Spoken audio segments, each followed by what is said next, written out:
how to change workspace name in Notion. Hey guys, in today's video, I'm going to show you how to change your workspace name in Notion. So make sure to watch this video till the end and let's get started.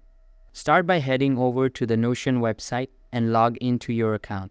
If you've connected Notion with your Google account, just click on Continue with Google and choose the right Google account linked to your workspace. Once you're in, look at the top left corner of your screen where your current workspace name is shown. Click on it to open a drop-down menu. From there, select the workspace you want to rename. Now, you'll be taken into the workspace's settings.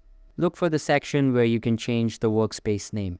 Type in the new name you want to use. This is a great way to stay organized if your project focus or team branding has changed. Once done, the new name will automatically update across your workspace.